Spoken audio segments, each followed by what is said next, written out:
Wow, guys, Mike Johnson just destroyed Kristen Welker. You guys got to check this video out. Hey, Kristen, great to be with you as always. It's great to have you back, Mr. Speaker. As you know, reaction has been pouring into that Oval Office meeting on Friday. Democrats and even some Republicans say it only emboldened Vladimir Putin. A Kremlin spokesman saying today that the U.S. foreign policy shift, quote, largely coincides with its vision.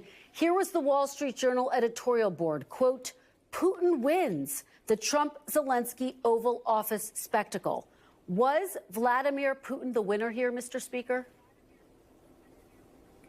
No, he wasn't. Listen, I have participated in a lot of bilateral meetings in my time with heads of state and other dignitaries. There's always a certain protocol that goes along with this. I've never seen anything like President Zelensky's behavior there. He berated and interrupted his host, and instead of expressing gratitude for the extraordinary help that the U.S. has provided his country and effectively helped him stay alive and stay in power. So the way that went down was very disappointing.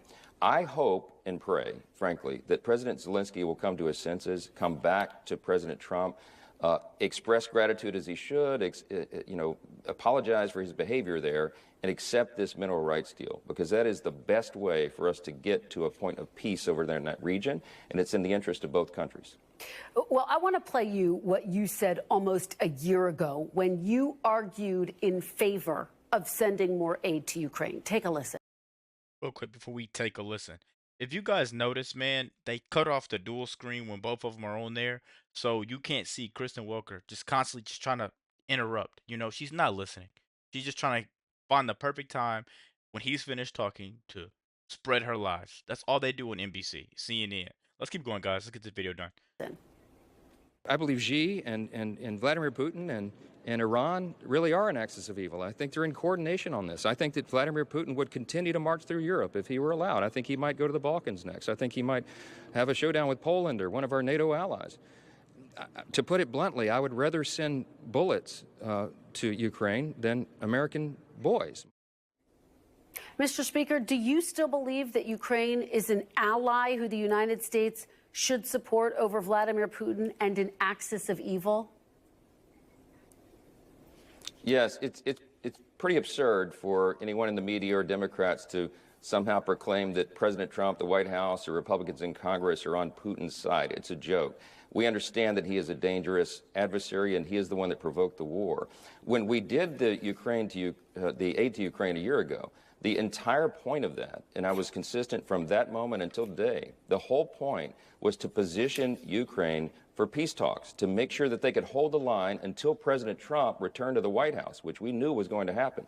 President Trump is the only figure on the entire globe who is powerful enough to bring both of these parties to the table. And he was in the process of doing that. And he was very, I think, excited about the deal that was going to be consummated yesterday. But President Zelensky went in and blew it up. And it is such a great disappointment for everyone. We need to get him back to the table. We need to get Ukraine to express gratitude, of course, for all that we've done for them. But to bring an end to this conflict, it is in America's interest to get this done. And it is certainly, obviously, in Ukraine's interest and all of our allies in Europe and around the world. But Listen, we got to get this done because Ukraine is taking advantage of your money, my money, and your neighbor's money. You know, half of the money we send them and half the guns, equipment we send them, they're selling it, and a lot of the guns end up on our border to break in and commit crimes. You know, that should be a terrorist act within itself that Biden caused, sending millions and millions and billions of dollars to Ukraine. You know what they're doing with it. They're going on shopping sprees. Zelensky just needs to resign at this point, guys. Let's keep going. Mr. Speaker, you're saying that we all know that Putin provoked the war. Actually, President Trump said that President Zelensky provoked the war. The week started with the U.S. siding with Russia and North Korea at the UN, refusing to condemn Russian aggression in Ukraine. It ended with this Oval Office confrontation with Zelensky. Is President Trump realigning the United States with Russia here? No, President Trump is trying to get these two parties to a point of peace. And it takes certain maneuvers and certain strategies to do that. You have two parties who, to this point, have not shown any interest, apparently, in getting to peace. What President Zelensky did in the White House was effectively signaled to us that he's not ready for that yet. Exactly. And I think that's a grave disappointment. We have to get this settled, and we stand with our allies, we always do, but they have to be reasonable. You've got to bring an end to this war, and for Zelensky to come in and make demands that he wasn't even making a year ago, I think shows that his priorities are in the wrong place. And I certainly hope that he will come back to his senses. President Trump has been very clear about this, that if he is ready for peace, then we can negotiate a deal. And Kristen, this mineral rights deal is a win-win for everyone. It will give us access to rare earth minerals that we need, and it will provide a level of security for Ukraine. They will effectively be in an economic partnership with us after that point, and we will definitely always defend our interest in our investments. Russia. And that's exactly what it is. This guy just doesn't care about it because he would rather the money just keeps being wired to him, so he can do whatever he wants with it and just say "F our people." You know, people dying over there. There's no ceasefire. This is getting out of control. Foreign aid should be foreign aid if there is a foreign aid. They're taking money from poor people in a rich country and sending it to the rich people in a poor country. That's just backwards, guys. That is just backwards, and we all know that. They're just taking advantage of the American people. And Elon Musk and Trump is doing a very good job of showing you exactly what they're doing. These Democrats still can't get it through their head that they're saving you an extra penny. You know? Let's keep going, man. Knows that. China knows that. Iran and North Korea know that. And that's a very important message for us to send. Mr. Speaker, you're saying that the United States stands with its allies, and yet what we saw there in the Oval Office was the president and vice president berating an ally in front of cameras. Just to put a fine point on this, is the United States abandoning Ukraine? No, they're not abandoning Ukraine. I was with the president a day before that meeting, and he was excited about this mineral rights deal. He believed it, and we all believed it, to be in the best interest of both countries. It is not the president and the vice president that berated Zelensky. I saw it the other way around. I saw Zelensky rather stiff-necked in the Oval Office. Instead of being gracious and saying thank you and looking for a way out of this mess, he did quite the opposite. Look, that's why members of Congress are frustrated. That's why the American people are frustrated about this. We have to stand for America's principles and America's priorities, and I think this would have accomplished all those things. And it's really unfortunate the way that it developed. Mr. Speaker, Senator Lindsey Graham on Friday floated the idea that President Zelensky may need to resign in order for there to be a peace agreement. Do you agree with that statement? Well, something has to change. Either he needs to come to his senses and come back to the table in gratitude, or someone else needs to lead the country to do that. I mean, it's up to the Ukrainians to figure that out. But I can tell you that we are re-exerting peace through strength. President Trump has brought back strength to the White House. We knew that this moment would come. We worked hard for it to come.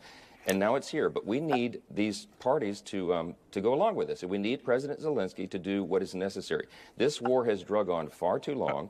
He's lost hundreds of thousands of people, including women and children. We've got to bring an end to it. And I think our European allies are hoping that that is the case, and we are as well. Okay, so just to put a fine point on that, you are saying that it might be necessary for President Zelensky to step down and not Putin. Do you want to see Putin step down? I'd like to see Putin defeated, frankly. He is an adversary of the United States. Okay. But in this conflict, we've got to bring an end to this war. It's in everybody's interest. All right. Well, I do want to talk about the big budget bill that passed through the House. Your plan calls for almost $900 billion over the next 10 years in cuts from the Energy and Commerce Committee. As you know, it's going to be nearly impossible to reach that level of cuts without touching entitlements. I know you have been asked this before, Mr. Speaker, but I need to get you on the record here again. Are cuts to Medicaid, Medicare, and Social Security off the table? Yes, and don't take my word for it, Kristen. Go do a word search of the budget resolution that we passed on Tuesday. There is not one mention of Medicare, Medicaid, or Social Security. It's not in the bill because we haven't set the policy. What we're trying to do is get America back on sound fiscal ground. We have a $36 trillion federal debt and ballooning deficits. The Republican Party is the party of fiscal responsibility. The American people want us to review the expenditures of the country and get our fiscal house in order, and that's what we must do. At the same time, we've got to extend the Trump-era tax cuts so we can make sure that every American does not receive the largest tax increase in U.S. history at the end of this year. We have very serious work. We can do both of those things simultaneously and not affect benefits for anyone who relies upon those and is eligible to receive them. President Trump's been crystal clear about this, and we have as well. But in those programs, you have lots of inefficiencies. In Medicaid, for example, there's an estimated $50 billion a year that is lost in fraud alone. We've got to clean that up, and the people want us to do it. That's what we're talking about, ensuring efficiencies, ensuring that the programs are strengthened so that they can remain solvent and help the people they're intended to help. So you say there won't be any cuts to entitlements, but on Friday, Elon Musk, who President Trump has, of course, put in charge of making cuts all across the government, called Social Security, quote, the biggest Ponzi scheme of all time. Mr. Speaker, is that a sign that Social Security is Elon Musk's next target?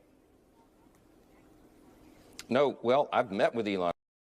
They're not doing any investigation on these questions, and the reason I could tell is because they're saying Medicaid is not for the 29-year-old that wants to live at home with mom and not work a job. We need you back in the workforce. And then when it comes to Social Security, what she just said right there, it's about the people that are collecting money and they're 400 years old. That that's money that's on the table. So once you cut that out, think about how much money you're gonna get. And oh, you don't believe it's happening? Dude, they're doing this stuff right under your nose. You wouldn't even believe it. Let's keep going, guys. About this multiple times. We meet late into the night in his office, and we've looked at that. What he's finding with his algorithms crawling through the data of Social Security system is enormous amounts of fraud, waste, and abuse. So it's a target. And we need It is to a target target. that. The American people want us to. No, Kristen, It's not. don't put words in my mouth. What I am saying is we have a moral responsibility to ensure that those programs are conducted in a way that does not allow for this massive fraud and abuse. And that's what he is finding. He's finding, for example, that one Social Security number can be assigned to dozens or maybe hundreds of people, so that every time there's a check distribution, it goes to all those different addresses. There was no safeguard in the existing software, the Social Security, to prevent that from happening. That is outrageous. And when these examples are presented to the American people, they're going to be on the side of Doge and Elon, President Trump, and the Republicans in Congress. And we look forward to cleaning that up. It's worth. And you got to think about this. If they're able to collect money from these social security numbers that they're randomly pulling out, what makes you think they weren't using these for votes? You know, they use everything they could under the sun to go after Trump, and everything they could under the sun to make sure Trump didn't win this election. You know, and I think a light bulb clicked in Trump's head once he realized that he lost that election, and he was like, oh, some things got to change, because he knew he was screwed. You know, Americans have always wanted change. I'm glad we get to witness it, man. Let's finish this video out. Worth noting, the Social Security Administration's internal watchdog found that less than 1% of benefit payments were improper. I do want to get to my final question, though, which is about the shutdown. Don't believe As it. you Hey, know- don't believe it. All right. Yeah. Okay. Well, in 2 weeks, there is a potential government shutdown, Mr. Speaker. A lot of people worried about this. Can you guarantee that the federal government will stay open? We are working hard to do our responsibility to keep the government open. Democrats have to help negotiate this, and they've, to this point, shown no interest in finding a reasonable solution for that. We're looking to pass a clean CR to freeze funding at current levels to make sure that the government can stay open while we begin to incorporate all these savings that we're finding through the Doge effort and these other sources of revenue that President Trump's policies are bringing to the table. And then for FY26, for the next fiscal year, you're going to see a very different process and a lot more efficient and effective spending for the people. We look forward to that. But, Mr. Speaker, of course, Republicans control the White House, the House, and the Senate. So isn't it on Republicans to keep the government open, and will you do so? Well, government funding is always bipartisan. You have to have partners on both sides of the aisle to do it, and we need our Democrat colleagues to come to the table and be reasonable about that. They want to use government funding as some sort of weapon against President Trump and his administration, and that is not the way this is supposed to work.